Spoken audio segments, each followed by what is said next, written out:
Hello, എന്തൊക്കെയുണ്ട് വിശേഷങ്ങൾ? സുഖമെന്ന് വിചാരിക്കുന്നു. നമുക്ക് നമ്മുടെ 33ാമത്തെ പാർട്ടിയിലേക്ക് പോയാലോ? ദേവ ഇന്ന് പതിവിലും ഏറെ സന്തോഷവാനായിരുന്നു. അവൻ്റെ സന്തോഷം ശിവയിലും തെളിഞ്ഞു കണ്ടിരുന്നു. അന്നവർ നേരെ പോയത് വീട്ടിലേക്കാണ്. അവിടെ അമ്മയോട് രേവതിയുടെ കാര്യങ്ങളെല്ലാം പറഞ്ഞു. അമ്മയ്ക്കും ഒരുപാട് സന്തോഷമായി. അപ്പോൾ മുതൽ അമ്മ പറയുന്നതാണ് രേവതി ഒന്ന് നേരിട്ട് കാണണമെന്ന്. നമുക്ക് നാളെ തന്നെ ആ കുട്ടിയെ പോയി കണ്ടാലോ ദേവാ? അമ്മ പ്രതീക്ഷയോടെ പറഞ്ഞു. നാളെയോ?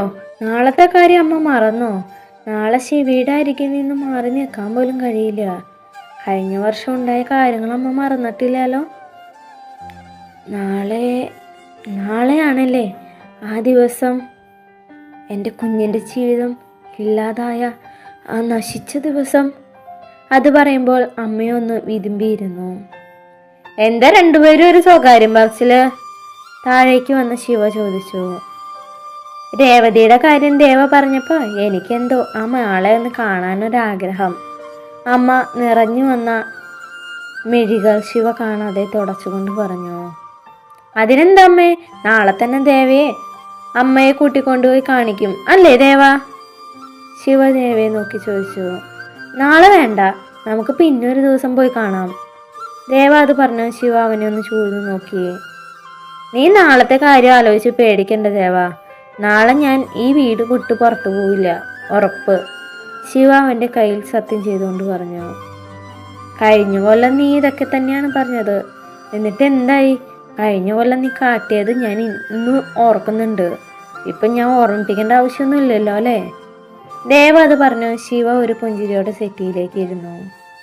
എന്നാൽ നീ ഒരു കാര്യം ചെയ്തേവാ, രേവതിയോട് ഇവിടേക്ക് വരാൻ പറയേ. ശിവ ഒന്ന് ആലോചിച്ചുകൊണ്ട് പറഞ്ഞു. അത് അതിലും നന്നായി. ഞാൻ എന്തിൻ്റെ പേരിലാണ് അവളെ ഇവിടേക്ക് വിളിച്ചു വരുത്തുക? അത് മാത്രമല്ല, പാർവണയ്ക്ക് ഇതൊന്നും അറിയുകയില്ല. അതിനിപ്പോൾ എന്താ, വല്ല ഫയലോ എന്തെങ്കിലും കൊണ്ടുവരാൻ പറയേ. രേവതി നിന്റെ പെയ്യല്ലേ, അപ്പം അതൊക്കെ കൊണ്ടുവരുന്നത് തരേണ്ടത് രേവതിയുടെ ഉത്തരവാദിത്തല്ലേ? അതൊന്നും വേണ്ട, പിന്നെ ഒരു ദിവസം ഞാൻ അമ്മയെ അവൾക്ക് കാണിച്ചു തരാം.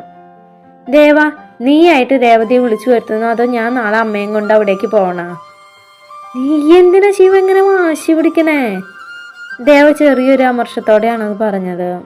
വാശിയെങ്കിൽ വാശി, എൻ്റെ പേരിൽ ആരും ഒന്നും വേണ്ടാന്ന് വെക്കുന്നത് എനിക്കിഷ്ടമല്ല. അത് പറഞ്ഞ ശിവ നേരെ അകത്തേക്ക് പോയി. എന്തമ്മ അവനിങ്ങനെ? അവൻ പോകുന്ന നോക്കി ദേവ ദയനീയമായി ചോദിച്ചു. നീ നാളെ രേവതിയോട് വരാൻ പറയേ. അവൻ്റെ വാശി നിനക്കൊന്നും അറിയുന്നല്ലേ? അത് പറഞ്ഞ് അമ്മയെ അടുക്കളയിലേക്ക് പോയി. അന്നത്തെ ദിവസം സാധാരണ പോലെ തന്നെ കടന്നുപോയി. പിറ്റേ ദിവസം ദേവയുടെ ഫോൺ കോളിലാണ് രേവതിയെ ഉറക്കത്തിൽ നിന്ന് ഉണർത്തിയത്.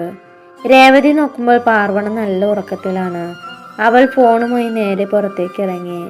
അവൾ കോൾ അറ്റൻഡ് ചെയ്തു. ഹലോ, എന്താ ഇത്ര നേരമായിട്ട് എണീറ്റില്ലേ? മറുഭാഗത്തുനിന്ന് ദേവ ചോദിച്ചു. ഇല്ല, ഇന്ന് ഓഫീസില്ലല്ലോ, അതുകൊണ്ട് കുറച്ച് ലേറ്റായി.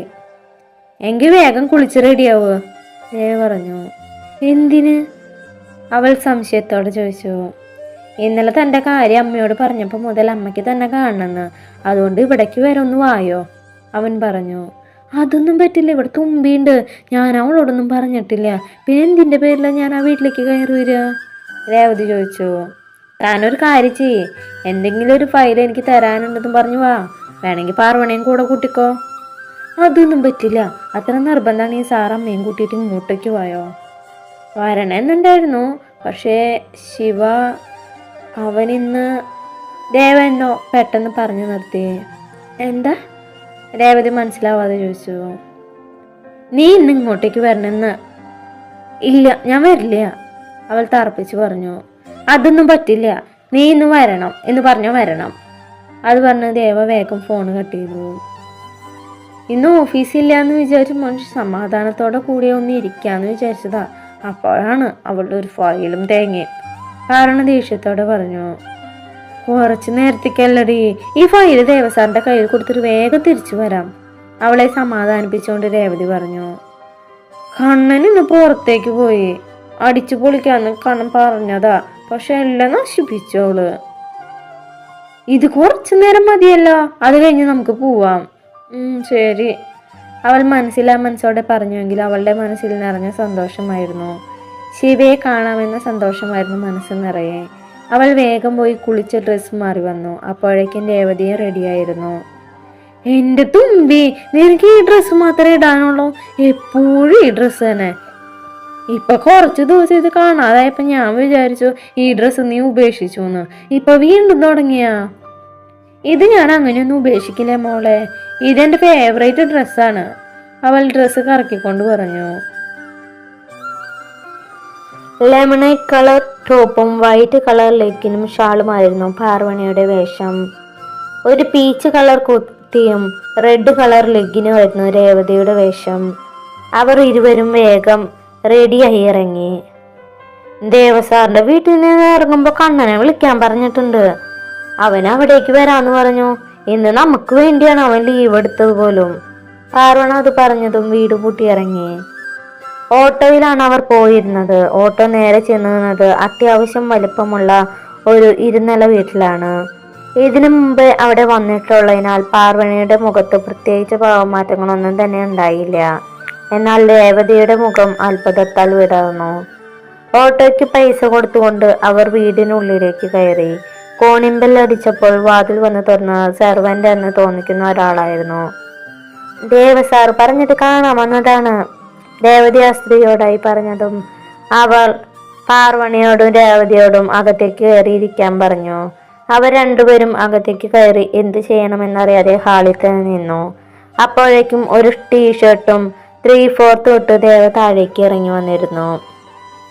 എന്താ അവിടെ തന്നെ നിൽക്കണേ, ഇരിക്കേ, ദേവ അവരെ നോക്കി പറഞ്ഞു. അപ്പോഴേക്ക് അമ്മ അടുക്കളയിൽ നിന്ന് വന്നിരുന്നു. അമ്മ, ഇതാണ് രേവതി. പാർവണിയെ ഞാനിന് പ്രത്യേകിച്ച് പരിചയപ്പെടുത്തേണ്ട ആവശ്യമില്ലല്ലോ, ഇതിനു മുമ്പ് കണ്ടിട്ടുള്ള പരിചയം ഉണ്ടല്ലോ, ദേവ അമ്മയെ നോക്കി പറഞ്ഞു. അമ്മ രേവതിയെ കണ്ണെടുക്കാതെ തന്നെ നോക്കി നിൽക്കുകയായിരുന്നു. അമ്മയുടെ ആ നോട്ടത്തിൽ തന്നെ അമ്മയ്ക്ക് അവളെ ഒരുപാട് ഇഷ്ടമായെന്ന് ദേവയ്ക്ക് മനസ്സിലായി. അമ്മ രേവതിയോട് ഓരോ കാര്യങ്ങൾ സംസാരിക്കാൻ തുടങ്ങി. അപ്പോഴേക്കും സെർവന്റ് അവർക്കുള്ള ജ്യൂസ് കൊണ്ടുവന്നിരുന്നു. അപ്പോഴാണ് മുകളിൽ നിന്ന് ഒരു പെൺകുട്ടി സ്റ്റെയർ ഇറങ്ങി താഴേക്ക് വന്നത്. മാഡം, രാമു സാറിന്റെ ഫുഡിന് ടൈമായി, ആ പെൺകുട്ടി അമ്മയെ നോക്കിക്കൊണ്ട് പറഞ്ഞു. തിരിച്ച് സ്റ്റെയർ കയറി മുകളിലേക്ക് തന്നെ പോയി. അയ്യോ, ഞാൻ ആ കാര്യം മറന്നു, നിങ്ങൾ സംസാരിക്കും, ഞാനിപ്പോ വരാം, അത് പറഞ്ഞ് അമ്മ നേരെ അടുക്കളയിലേക്ക് പോയി. പാത്രത്തിൽ എന്തോ ഭക്ഷണം എടുത്ത് സ്റ്റെയർ കയറി നേരെ മുകളിലേക്ക് പോയി. അമ്മയ്ക്ക്, അല്ല മേഡത്തിന് നിന്നെ എങ്ങനെ പരിചയം തുമ്പി? പാർവണിയെ നോക്കി രേവതി സംശയത്തോടെ ചോദിച്ചു. അതെ, അത് പിന്നെ നിഷ ചേച്ചി പറഞ്ഞതായിരിക്കും, അവൾ പെട്ടെന്ന് തന്നെ പറഞ്ഞു. തന്നെ ജോലിയിൽ നിന്നും പറഞ്ഞു വിട്ട കാര്യവും മാഡത്തിനോട് പറഞ്ഞു തിരിച്ച് ജോലി കഴിയ കാര്യമൊന്നും പാർവണ രേവതിയോട് പറഞ്ഞിരുന്നില്ല. ആ കാര്യം മാഡം പറയാനിടയായാൽ എല്ലാം ദേവു അറിയും. അതിനു മുമ്പ് മാഡത്തിനോട് ഇക്കാര്യം സംസാരിക്കരുതെന്ന് പറയാം, പക്ഷേ മാഡത്തെ താഴേക്ക് കാണാനില്ലല്ലോ, അവൾ സ്റ്റെയറിലേക്ക് നോക്കിക്കൊണ്ട് മനസ്സിൽ വിചാരിച്ചു. അവിടെ തന്നെ നോക്കിയിരിക്കണേ, സ്റ്റെയറിലേക്ക് നോക്കി തന്നെ ഇരിക്കുന്ന പാർവണിയെ നോക്കി ദേവ ചോദിച്ചു. അത് എനിക്കൊന്ന് മാഡത്തിനൊന്ന് കാണണമായിരുന്നു, അവളൊരു പതർച്ചയോടെ പറഞ്ഞു. അതിനെന്താ, അമ്മ മുകളിലുണ്ട്, താൻ പോയി കണ്ടിട്ട് വാ, രേവതിയോട് സംസാരിക്കാൻ പറ്റുന്ന ഒരവസരം കൂടി ആയതിനാൽ ദേവ പറഞ്ഞു. അത് കേട്ടതും പാർവണ വേഗം സ്റ്റെയർ കയറി മുകളിലേക്ക് നടന്നു. അമ്മയെ കാണുക എന്നതിനേക്കാൾ ശിവയെ കാണുക എന്നായിരുന്നു അവളുടെ ഉദ്ദേശം. ശിവയെ തിരിഞ്ഞുകൊണ്ട് പാർവണ മുന്നോട്ട് നടന്നു. പാർവണ പോയതും ദേവ വേഗം രേവതിയുടെ അരികിൽ വന്നിരുന്നു. അത് കണ്ട് രേവതി വേഗം ഇരുന്നിടത്തുനിന്ന് എഴുന്നേറ്റു. ഇരിക്കു പെണ്ണെ അവിടെ, ദേവ അവളുടെ കയ്യിൽ പിടിച്ചുകൊണ്ട് പറഞ്ഞു. അത് കേട്ട് രേവതി ഒരു പേടിയോടെ ചുറ്റും നോക്കി അവന്റെ അരികിലിരുന്നു. അമ്മയ്ക്ക് തന്നെ ഒരുപാട് ഇഷ്ടമായി തോന്നുന്നു, രേവതിയുടെ കയ്യിൽ തന്റെ കൈ കോർത്തുകൊണ്ട് ദേവ പറഞ്ഞു. സാർ വിട്, ആരെങ്കിലും കാണും, രേവതി തന്റെ കൈ വലിച്ചുകൊണ്ട് പറഞ്ഞു. ഇവിടെ ഇപ്പം ആരുമില്ല, അതോർത്ത് നീ പേടിക്കണ്ട. പിന്നെ നീ ഇപ്പൊ വിളിച്ചത് ഞാൻ ക്ഷമിച്ചു, ഇനി നമ്മൾ ഒരുമിച്ചുള്ളപ്പോൾ നീ സാറെന്നൊന്നും വിളിക്കണ്ടാട്ടാ, ദേവ കണ്ണൊറ്റിക്കൊണ്ട് പറഞ്ഞു. പിന്നെ എന്താ സാറിന് വിളിക്കുക, അവൾ ദേവയെ ദേഷ്യം പിടിപ്പിക്കാനായി ചോദിച്ചു. അത് കേട്ടതും ദേവ തന്റെ കയ്യിൽ നിന്നും അവളുടെ കൈ അടർത്തി മാറ്റി ദേഷ്യത്തോടെ തിരിഞ്ഞിരുന്നു. അപ്പോഴേക്കും എൻ്റെ ദേവ സാറ്, അല്ല സോറി, എൻ്റെ ദേവേട്ടൻ പിണങ്ങിയ, രേവതി ദേവിയുടെ മുഖം തൻ്റെ നേർക്ക് തിരിച്ചുകൊണ്ട് പുഞ്ചിരിയോട് ചോദിച്ചു. ആ പുഞ്ചിരിയിൽ അലിഞ്ഞു പോകാവുന്ന ദേഷ്യമേ ദേവയ്ക്ക് ഉണ്ടായിരുന്നുള്ളൂ. എവിടെ നിന്നോ പാട്ടിന്റെ ശബ്ദം കേട്ടതും പാർവണിയുടെ കാലുകൾ അവിടേക്ക് ചലിച്ചു. ഒരു റൂമിന് മുന്നിലാണ് അവൾ ചെന്നെത്തിയത്. അവൾ ചെറിയൊരു മടിയോടെ വാതിൽ തുറന്നതും കാതടപ്പിക്കുന്ന പാട്ടിന്റെ ശബ്ദം ചെവിയിലേക്ക് തുളച്ചു കയറി. മറൂൺ 5 അനിമൽ സോങ് ആയിരുന്നു അത്. അവൾ വാതിൽ മുഴുവനായി തുറന്നകത്തേക്ക് കയറി. ഹോം തിയേറ്ററിൽ നിന്നും ഉയരുന്ന പാട്ട് ആ മുറിയിലാകെ അലടിച്ചുകൊണ്ടിരുന്നു. അവൾ ആ മുറി മൊത്തത്തിലൊന്ന് നോക്കി. തൻ്റെ മുന്നിൽ ചുമരിലായി തൂക്കിയിട്ടിരിക്കുന്ന ഫോട്ടോ കണ്ട് അവൾ ഒന്ന് പകച്ചു നിന്നു. ഒപ്പം മനസ്സിന് വല്ലാത്തൊരു സങ്കടം വന്ന് നിറയുന്ന പോലെ. ശിവയും അവൻ്റെ നെഞ്ചിൽ ചാരി നിൽക്കുന്ന ഒരു പെൺകുട്ടിയും.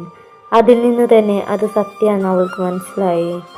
അവൾ ഒന്നുകൂടെ ആ ചിത്രത്തിനരികിലേക്ക് നടന്ന് ചിത്രത്തിലൊന്ന് തൊട്ടു. ഇതാണ് ശിവസാറ് ജീവനത്തുള്ള സ്നേഹിച്ച ശിവസാറിന്റെ മാത്രം സത്യ. അത് പറയുമ്പോൾ നെഞ്ചിൽ വല്ലാത്തൊരു ഭാരം അവൾക്ക് അനുഭവപ്പെട്ടു. അതിൻ്റെ പ്രതിഫലനം എന്നോണം അവളുടെ കണ്ണുകളും നിറഞ്ഞിരുന്നു. നിനക്കുണ്ടായിരുന്ന അത്ര ഉണ്ടോയെന്ന് എനിക്കറിയില്ല. എങ്കിലും ശിവസാറിനെ എനിക്ക് ഒരുപാട് ഇഷ്ടമാണ്. ഈ ജന്മം മുഴുവൻ സാർ എൻ്റെ കൂടെ വേണമെന്നൊരാഗ്രഹം. എനിക്ക് തരൂ സത്യം നിന്റെ ശിവയെ. ഞാൻ പൊന്നു പോലെ നോക്കാം. ജീവനത്തുള്ള ഞാൻ സ്നേഹിക്കാം. ഈ ജന്മത്തേക്ക് മാത്രം എനിക്ക് ശിവയെ തരൂ. അടുത്ത ജന്മത്തിൽ ഞാൻ നിനക്ക് തിരിച്ചു തന്നോളാം. അവൾ സത്യയുടെ ചിത്രത്തിലേക്ക് നോക്കിക്കൊണ്ട് മനസ്സിൽ ഉരുവിട്ടു. ശിവയുടെ മുഖത്തെ ആ ചിരി ആരെയും മയക്കുന്നതായിരുന്നു. അതിൽ നിന്നും സത്യ കൂടെയുള്ളപ്പോൾ അവൻ എത്ര സന്തോഷിച്ചിരുന്നു എന്ന് അവൾക്ക് മനസ്സിലായി. പെട്ടെന്ന് റൂമിൽ അലയടിച്ചിരുന്ന പാട്ട് നിന്നു. അതിൽ നിന്നും കരണ്ട് പോയതാണെന്ന് അവൾക്ക് മനസ്സിലായി. നിറഞ്ഞൊഴുകിയ കണ്ണുകൾ തുടച്ച് പാർവണ തിരിഞ്ഞതും തന്നെ ആരോ ഇറുക്കെ പുണർന്നതും അവൾ ഞെട്ടിപ്പോയിരുന്നു. സത്യ, നീ ഇത്രയും കാലം എവിടെയായിരുന്നു? എത്ര കാലമായി ഞാൻ നിന്നെ കാത്തിരിക്കുന്നു. നിന്റെ ഓർമ്മകളില്ലാത്തൊരു ദിവസം പോലും എൻ്റെ ജീവിതത്തിൽ കടന്നുപോയിട്ടില്ല. നീ എന്നെ വിട്ടു പോവോ സത്യ? എന്നെ തനിച്ചാക്കി ഇനി പോവോ സത്യ? ശിവ അവളെ കെട്ടിപ്പിടിച്ചുകൊണ്ട് ചോദിച്ചു. ഒപ്പം അവൻ്റെ കണ്ണുനീര് അവളുടെ തോളിനെ നനച്ചിരുന്നു. നീ എന്നെ വിട്ടു പോവോ സത്യ? പറ. അവളുടെ തോളിൽ നിന്നും മുഖം ഉണർത്താതെ അവൻ കരഞ്ഞുകൊണ്ട് ചോദിച്ചു. പറ സത്യ. മറുപടി ഒന്നും ഇല്ലാതെ ആയപ്പോൾ അവൻ വീണ്ടും ചോദിച്ചു. ഇല്ല, ഞാൻ നിന്നെ വിട്ട് എവിടെയും പോവില്ല ശിവ. ഈ ജന്മം നീ എൻ്റെയാണ്. പാർവണ എന്തോ ഉൾപ്രേരണയിൽ അത് പറഞ്ഞു. സത്യമാണെന്ന് കരുതിയാണ് സാർ ഇങ്ങനെ പറയുന്നത്. പക്ഷെ സത്യയോടുള്ള സ്നേഹമല്ല എനിക്ക് വേണ്ടത്. ഈ പാർവണയോടുള്ള സ്നേഹമാണ് എനിക്ക് വേണ്ടത്. അതിനുവേണ്ടി ഞാൻ എത്ര കാലം വേണമെങ്കിലും കാത്തിരിക്കാൻ ശിവ, മനസ്സിൽ പറഞ്ഞുകൊണ്ട് പാർവണ അവനെ കെട്ടിപ്പിടിച്ചു. നീ വിചാരിച്ചാലും ഇനി എന്നിൽ നിന്ന് നിനക്കൊരു മോചനം ഉണ്ടാവില്ല. എനിക്ക് നീ ഇല്ലാതെ പറ്റില്ല സത്യ. ശിവ അത് പറയുമ്പോൾ അവൻ്റെ കൈകളും തന്നിൽ മുറുകിയിരുന്നു. ശിവയുടെ അഭാവമാറ്റം പാർവണയെ ഭയപ്പെടുത്തി. അവൾ അവനിൽ നിന്നും കുതറി മാറാൻ നോക്കിയെങ്കിലും സാധിക്കുന്നില്ല. അവനിൽ നിന്നും ഉയരുന്ന മദ്യത്തിൻ്റെ ഗന്ധം അവളുടെ മൂക്കിലേക്ക് തുളച്ചു കയറി. അവസാനം സർവശക്തിയും എടുത്ത് അവൾ അവനെ പിന്നിലേക്ക് തള്ളി. ശിവ ബാലൻസ് കിട്ടാതെ നേരെ ബെഡിലേക്ക് വന്നു വീണു. പാർവണ പേടിച്ച് 2 അടി പിറകിലേക്ക് വെച്ചു. ബെഡിലേക്ക് കമിഴ്ന്നു വീണ ശിവ എഴുന്നേൽക്കാൻ ശ്രമിക്കുന്നുണ്ട്. പക്ഷെ കഴിയുന്നില്ല. അതിൽ നിന്നും അവൻ നന്നായി കുടിച്ചിട്ടുണ്ട് എന്ന് പാർവണയ്ക്ക് മനസ്സിലായി. ഒരു 3/4 മാത്രമായിരുന്നു അവൻ്റെ വേഷം. ഷർട്ട് ഇടാത്തത് കൊണ്ട് തന്നെ അവൻ്റെ പുറത്തെ ഡാർലോ എന്ന് എഴുതിയിരിക്കുന്നതും അതിന് താഴെയുള്ള ഗരുഡന്റെ ചിറകിന്റെ ടാറ്റുവും തെളിഞ്ഞു കാണുന്നുണ്ടായിരുന്നു. സത്യ, എന്നെ വിട്ട് പോവല്ലേ പ്ലീസ്. അവൻ അലറിക്കൊണ്ട് ബെഡിൽ നിന്ന് എഴുന്നേറ്റ് വീണ്ടും ബെഡിലേക്ക് തന്നെ വീണു. അവൻ്റെ ബോധം മറഞ്ഞു. എങ്കിലും അവൻ്റെ ചുണ്ടുകൾ സത്യ എന്ന് മന്ത്രിച്ചുകൊണ്ടിരുന്നു. ഒരു നിമിഷം എന്ത് ചെയ്യണമെന്നറിയാതെ പാർവണ പകച്ചു നിന്നു. പെട്ടെന്ന് കരണ്ട് വന്നതും ഹോം തിയേറ്ററിൽ നിന്നും ശബ്ദമുയർന്നു. പാട്ടിൻ്റെ ശബ്ദത്തിൽ അവൾ ഞെട്ടിക്കൊണ്ട് മുറിയിൽ നിന്നും ഓടിയിറങ്ങി. നെറ്റിയിൽ നിന്നും ഒഴുകിയിറങ്ങിയ വിയർപ്പിൻ്റെ തുള്ളികൾ ഷാളിൻ്റെ അറ്റം വെച്ച് തുടച്ച് അവൾ മുന്നോട്ട് നടന്നതും അമ്മ മറ്റൊരു റൂമിൽ നിന്ന് ഇറങ്ങി വന്ന് ഒരുമിച്ചായിരുന്നു. പാർവണിയെ കണ്ടതും അമ്മ ഒന്ന് പുഞ്ചിരിച്ചു. തിരിച്ച് പാർവണിയും കഷ്ടപ്പെട്ട് ഒരു പുഞ്ചിരി വരുത്തി. മോളെന്തവിടെ? അമ്മ മുറിയുടെ വാതിൽ അടച്ചുകൊണ്ട് ചോദിച്ചു. ആ സമയം വാതിലിനിടയിലൂടെ അവൾ അകത്ത് ബെഡിൽ കിടക്കുന്ന ആളെ വ്യക്തമായി കണ്ടിരുന്നു. അതാരാ? അവൾ അത്ഭുതത്തോടെ ചോദിച്ചു. അത് രാമച്ചനാ, ശിവയുടെ അല്ല സത്യയുടെ അച്ഛൻ. അമ്മ മുഴുവൻ പറയുന്നതിന് മുമ്പേ പാർവണ പറഞ്ഞു. അത് കേട്ട് അമ്മ അവളെ അമ്പരപ്പോടെ നോക്കി. രാമച്ചനെ കുറിച്ച് ശിവസാർ പറഞ്ഞിരുന്നു. അമ്മയുടെ മുഖത്തെ ഭാവം കണ്ട് പാർവണ പറഞ്ഞു. ശിവയോ? അമ്മ വിശ്വാസം വരാതെ ചോദിച്ചു. അതെ, ശിവസാർ തന്നെ. സത്യയെക്കുറിച്ചും രാമച്ചനെക്കുറിച്ചും ശിവസാറിൻ്റെ പ്രണയത്തെക്കുറിച്ചും എല്ലാം. കുട്ടി ഇതെന്താ പറയണേ? ശിവ ഇതൊക്കെ കുട്ടിയോട് പറഞ്ഞോന്നോ? എനിക്ക് വിശ്വസിക്കാൻ പറ്റണില്ല. ശിവ ആരോടും പറയാൻ ആഗ്രഹിക്കാത്ത കാര്യങ്ങളാണ് അതെല്ലാം. സാർ എന്നോട് പറഞ്ഞിട്ടുണ്ട്, പക്ഷേ എനിക്കിതൊന്നും മനസ്സിലാവുന്നില്ല. സത്യക്ക് എന്താ സംഭവിച്ചേ? സത്യയുടെ അച്ഛൻ എന്താ ഇവിടെ? അതിങ്ങനെയൊരു അവസ്ഥയിൽ ശിവസാറിന് എന്താ പറ്റിയേ? എന്താ ഈ ദിവസത്തിന്റെ പ്രത്യേകത? പാറുണ ഒറ്റ ശ്വാസത്തിൽ അമ്മോട് ചോദിച്ചു. ഇന്ന് സത്യ ശിവയെ വിട്ടു പോയിട്ട് 3 വർഷമായി. ഒരു ആക്സിഡന്റ് ആയിരുന്നു. അതോടെ രാമേട്ടൻ ഈ അവസ്ഥയിലായി. ശിവ ആകെ മാനസികമായും തളർന്നു. അമ്മ നിർവികാരമായി പറഞ്ഞു. അപ്പൊ സത്യം മരിച്ചോ? അറിയില്ല. മരിച്ചോ ജീവിച്ചിരിപ്പുണ്ടോന്നൊന്നും അറിയില്ല. ബോഡി പോലും കിട്ടിയിട്ടില്ല. പക്ഷേ ശിവ ഇപ്പോഴും വിശ്വസിക്കുന്നത് അവൾ ഈ ലോകത്ത് എവിടെയോ ജീവിച്ചിരിക്കുന്നുണ്ടെന്നാണ്. ഞങ്ങൾക്കും അങ്ങനെ വിശ്വസിക്കാനോ ഇഷ്ടം. മാഡം, രാമച്ചൻ്റെ മുറിയിൽ നിന്നും കുറച്ച് മുമ്പ് കണ്ട് പെൺകുട്ടി ഇറങ്ങി വന്നു. ഞാൻ ഇറങ്ങാം മാഡം, വൈകുന്നേരത്തിനുള്ളിൽ തിരിച്ചു വരാം. ആ കുട്ടി അമ്മയെ നോക്കി പറഞ്ഞുകൊണ്ട് താഴേക്ക് പോയി. രാമച്ചനെ നോക്കുന്ന ഹോം നേഴ്സാണ്. സംശയത്തോടെ നിൽക്കുന്ന പാർവണിയെ നോക്കി അമ്മ പറഞ്ഞു. മാഡം, ഞാൻ സാറിനൊന്ന് കയറി കണ്ടോട്ടെ പ്ലീസ്? അവൾ അപേക്ഷാപൂർവം പറഞ്ഞ് അമ്മയുടെ സമ്മതത്തിനായി കാത്തുനിന്നു. അപ്പോൾ നല്ലൊരു പാർട്ടായിട്ട് നാളെ കാണാം. എല്ലാവർക്കും ഒരിക്കൽ കൂടെ താങ്ക് യു. കമൻ്റ് ഇടാൻ മറക്കരുത്. ബൈ.